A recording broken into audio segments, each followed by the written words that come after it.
Palavra da Verdade, com Hernandes Dias Lopes. Eu quero partilhar com vocês o texto do Salmo 126 e eu passo a ler este belíssimo poema. Quando o Senhor restaurou a sorte de Sião, ficamos como quem sonha. Então a nossa boca se encheu de riso e a nossa língua de júbilo. Então entre as nações se dizia: grandes coisas fez o Senhor, ou tem feito o Senhor por eles. Com efeito, grandes coisas fez o Senhor por nós. Por isso estamos alegres. Restaura, Senhor, a nossa sorte como as torrentes do Neguebe. Os que com lágrimas semeiam, com júbilo ceifarão. Quem sai andando e chorando enquanto semeia, voltará com júbilo, trazendo seus feixes. Esse salmo está dividido em 3 tempos bem definidos: passado, presente e futuro. Os 3 primeiros versos olham com as lentes do retrovisor e olham para o passado com um profundo senso de gratidão. O verso 4 pousa no presente e ele está marcado por um forte clamor ao Deus dos céus.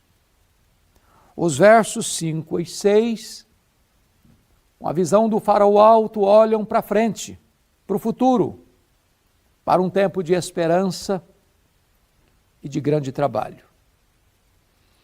Esse salmo é considerado um salmo pós-cativeiro babilônico.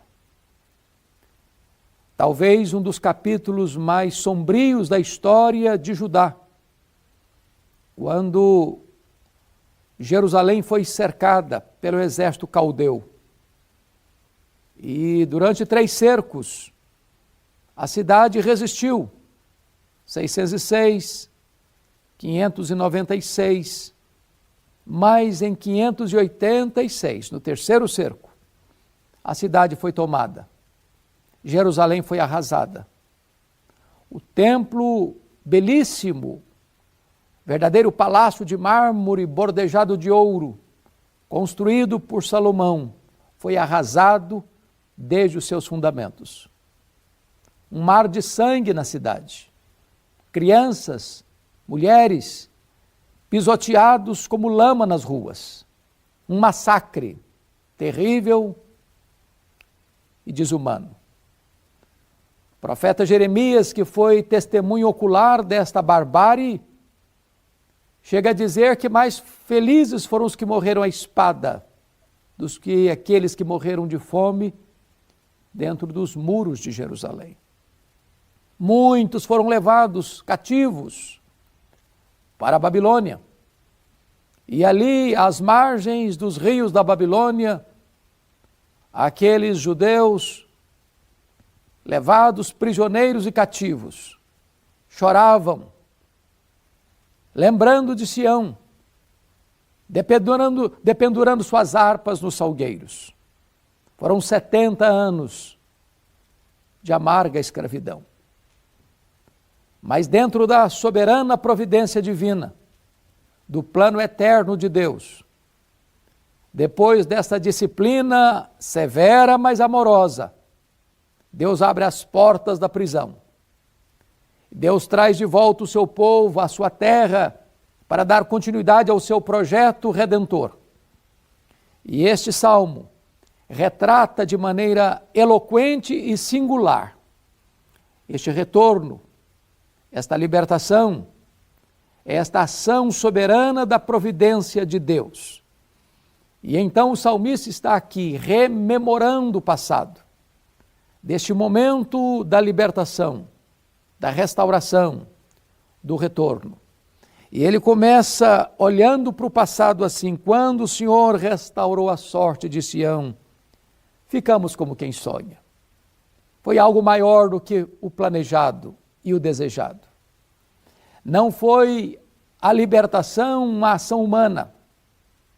Não foi apenas um engenho humano de decisões políticas. Esta libertação é atribuída a uma obra exclusiva de Deus, quando o Senhor restaurou a nossa sorte. Deus é o Deus que restaura a nossa sorte. Hoje nós não estamos mais na mesma realidade daqueles judeus de outrora, mas há muitas pressões, há muitas opressões, há muitos cativeiros, há muitas prisões invisíveis que oprimem, que massacram, que tiram lágrimas dos olhos, que trazem sombras para a alma. E o nosso Deus ainda continua fazendo maravilhas, restaurando a nossa sorte. O verso 2, ele diz que naquele momento da restauração, a nossa boca se encheu de riso e a nossa língua de júbilo. A intervenção de Deus traz alegria mesmo. As algemas são quebradas. O cativeiro é interrompido. A escravidão é encerrada. A liberdade raia no horizonte da nossa vida. E em vez de tristeza tem alegria. Em vez de choro tem júbilo. Em vez de escravidão tem liberdade.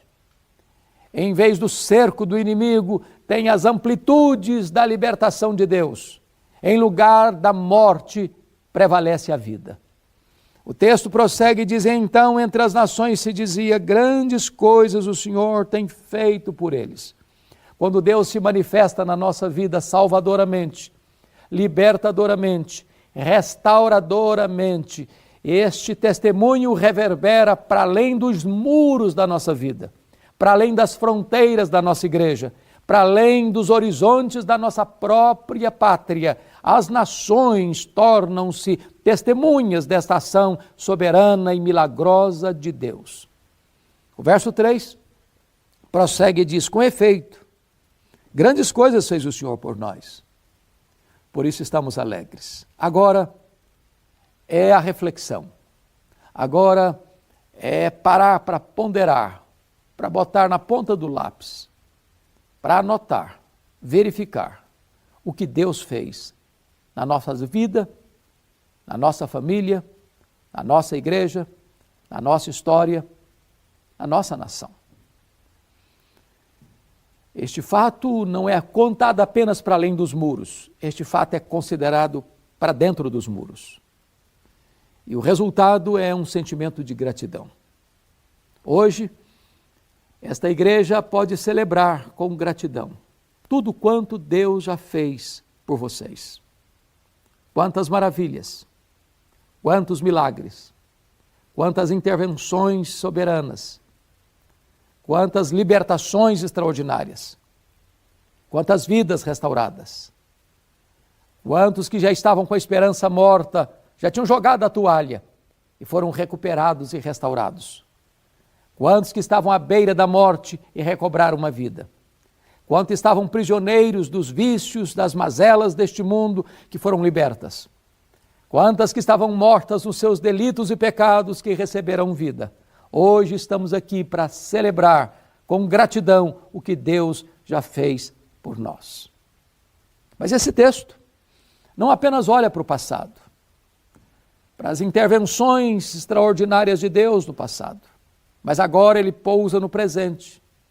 Olha o cenário daquele povo que já tinha voltado do cativeiro, diante de uma Jerusalém ainda arrasada, que ficou 142 anos debaixo de escombros, do ano 586 ao ano 444 a.C., quando Neemias vem para reconstruir a cidade. E eles olham para aquele cenário de um povo pobre, cercado de inimigos, cercado de desânimos, com injustiças internas, com pressões externas, e clamam a Deus em oração assim: restaura, Senhor, a nossa sorte, como as torrentes do Negueb. Esse texto enseja-nos algumas lições oportunas. Primeiro, um passado de glória não é garantia de um presente vitorioso. As vitórias do ontem não servem mais como garantia das vitórias de hoje. As glórias do passado não podem mais nos manter de pé hoje. Todo dia é dia de andar com Deus. Todo dia é dia de se recobrar, de se reanimar, de se levantar e de botar o pé na estrada e de prosseguir. Nós não vivemos no passado, nós não moramos na saudade. Hoje é dia de ser cheio do Espírito Santo. Hoje é dia de caminhar com Deus. Hoje é dia de experimentar as intervenções soberanas de Deus. Por isso a oração restaura, Senhor, a nossa sorte. Segundo lugar, a sequidão hoje não deve ser motivo de desânimo, mas de clamor. Note você que o salmista poderia estar aqui reclamando, murmurando, lamentando, rendido ao pessimismo, completamente nocauteado por um presente sombrio, de pobreza, de opressão, de inimigos e encurralando-nos, oprimindo-nos, ameaçando-nos. Mas em vez de se render ao pessimismo crônico e doentio, o salmista resolve enfrentar aquela crise e a carranca dela com clamor, com oração, buscando a face do Deus Todo-Poderoso. Restaura, Senhor, a nossa sorte. Mas em terceiro lugar, o salmista entende que a restauração é uma obra soberana de Deus. Restaura, Senhor. Só Deus pode restaurar nossa sorte. Só Deus pode curar a nossa alma. Só Deus pode perdoar os nossos pecados. Só Deus pode adestrar as nossas mãos para a batalha. Só Deus pode nos encher do seu Espírito. Só Deus pode nos dar conquistas mais expressivas hoje do que nos deu no passado. Então, a oração é esta, entendendo que quem faz a obra é Deus, quem restaura a igreja é Deus, quem restaura a alma é Deus, quem leva a igreja adiante é Deus. Mas em quarto lugar, a restauração é fruto de oração. Note você, restaura, Senhor. Quando você acha que o ambiente está carregado demais, que o cenário é cinzento demais, que o vale é profundo demais, que os mares estão revoltos demais, que os inimigos estão vociferando demais, que as nossas forças estão pequenas demais. Quando os recursos humanos acabam e se esgotam, ainda tem esperança quando a igreja se coloca diante de Deus em oração.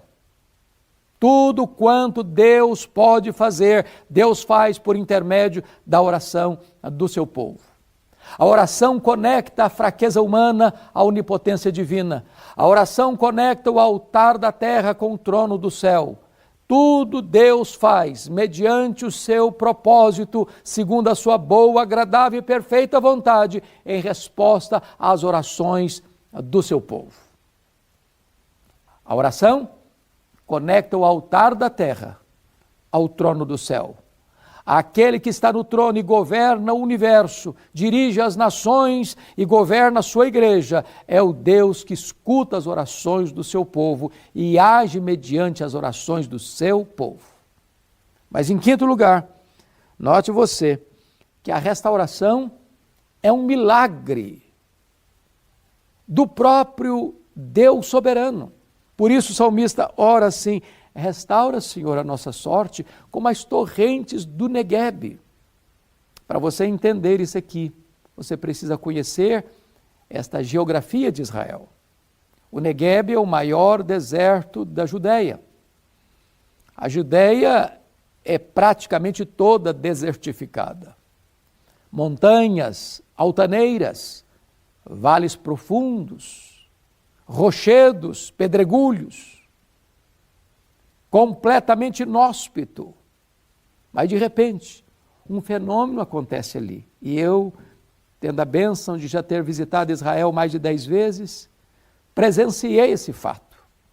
De repente você está caminhando pelo deserto e surpreendentemente você vê uma torrente descendo em costa da montanha, rasgando as ardentes areias do deserto e jorrando como se fosse uma grande enxurrada descendo montanha abaixo.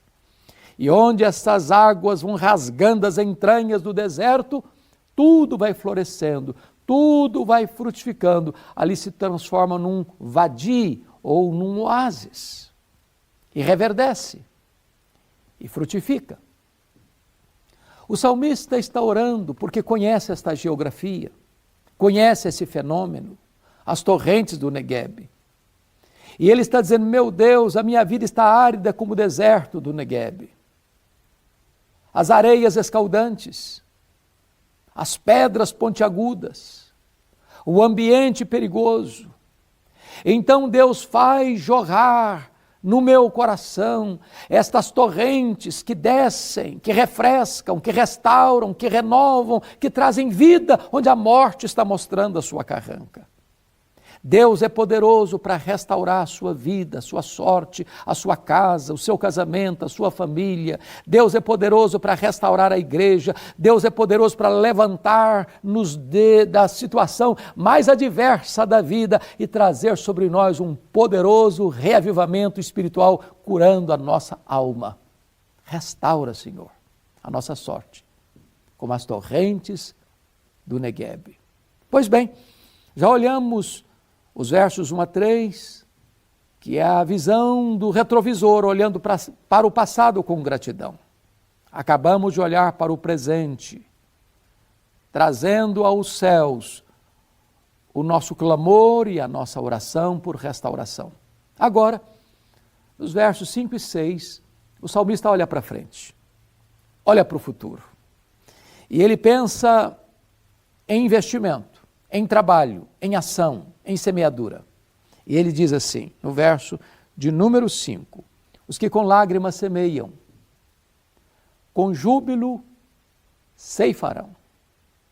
Meus amados irmãos, a igreja não pode contentar-se nem apenas com as vitórias do ontem, nem apenas com a restauração de hoje. A igreja precisa avançar. A igreja precisa crescer. A igreja precisa alargar as suas fronteiras.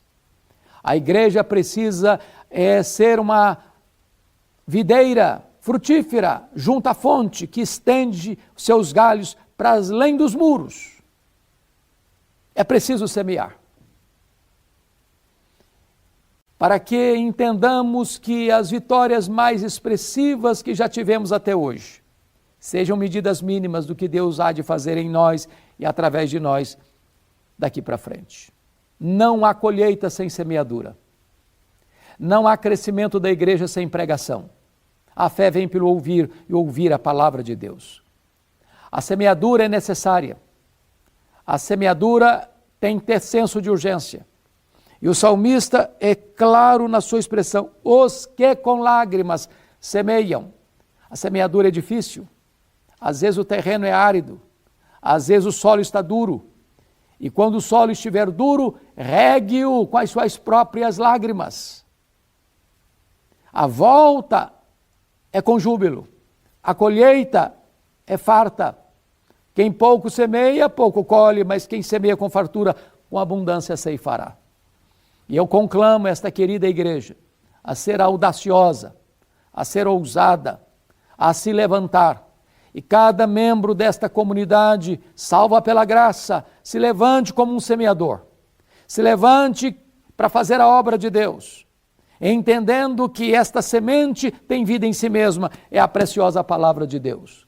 E ela, ao ser semeada, ela não volta para Deus vazia. Ao ser semeada, ela vai produzir os efeitos para os quais Deus a designou. Esta palavra é inspirada, esta palavra é inerrante, esta palavra é infalível, esta palavra é suficiente, esta palavra é viva, esta palavra é eficaz, esta palavra é poderosa, esta palavra é eterna. Então semeie esta palavra. Semeie esta palavra, ainda que com dores, ainda que com lágrimas, ainda que debaixo de críticas, ainda que debaixo de perseguição, semeie esta palavra. Ela é poderosa, ela não pode ser destruída, ela não pode ser anulada, ela é a bigorna de Deus que quebra os martelos dos críticos. Semeie esta palavra, ainda que com choro, ainda que com o rosto banhado de lágrimas. E o verso final nos diz algo sublime, quando assim escreve o salmista: quem sai andando e chorando enquanto semeia. É preciso sair, é preciso andar. É preciso gastar mais as solas dos sapatos do que o assento dos bancos. É preciso usar todos os meios legítimos que temos à nossa mão. A palavra impressa, a palavra pregada, a palavra televisiva, a palavra pelas ondas, as ondas do rádio, a palavra pelas mídias sociais, a palavra por todos os meios, de todas as formas, para todos os povos, em todo o tempo. A igreja precisa sair e semear. Sair e semear. Quem sai andando e chorando enquanto semeia. Não é sair e semear. A evangelização é um estilo de vida. É o estudante que vai para a escola, que vai para a faculdade e lá ele semeia. É o trabalhador que vai para a empresa, para a fábrica e lá ele semeia. É o profissional liberal que vai para o seu escritório e lá ele semeia. É o empresário que abre a sua empresa e lá ele semeia. É o profissional...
que vai para a rua, no trabalho, do táxi, do Uber, e enquanto trabalha semeia. É o viajante que enquanto está sentado num banco, num ônibus, ou num táxi, ou num avião, ele semeia. É aquele que se hospeda num hotel e encontra uma pessoa e ele semeia. Por todo lado, em todo tempo, semeia. Enquanto sai, semeia. Quem sai andando e chorando, enquanto semeia, tem uma promessa. Voltará com júbilo, trazendo os seus seixos. É promessa de Deus. A obra de Deus. É o Espírito Santo quem convence de pecado. É o Espírito Santo quem regenera. É o Espírito Santo quem sela. É o Espírito Santo quem batiza no corpo de Cristo. É o Espírito Santo quem é o penhor. É o Espírito Santo quem santifica. É o Espírito Santo quem habita em nós. É o Espírito Santo quem nos dá dons. É o Espírito Santo quem nos dá poder. É o Espírito Santo quem nos reveste e nos enche. Então saia e semeie. Porque a obra é de Deus. Eu não administro resultados. Você não administra resultados. Mas Deus vai honrar o seu trabalho de semeadura. E os feixes serão abundantes. E os frutos serão abundantes. E muitas pessoas hão de se converter e hão de ser alcançadas pela graça. E a minha oração e a minha expectativa é que Deus não apenas restaure a nossa alma, cada um de per si, mas Deus levante a igreja como um corpo vivo para fazer a obra enquanto é tempo. A minha oração, portanto, é que o melhor daquilo que os irmãos já experimentaram até hoje, de fato, sejam medidas mínimas do que Deus há de fazer em vocês e através de vocês daqui para frente. Deus abençoe a todos, em nome de Jesus. Amém.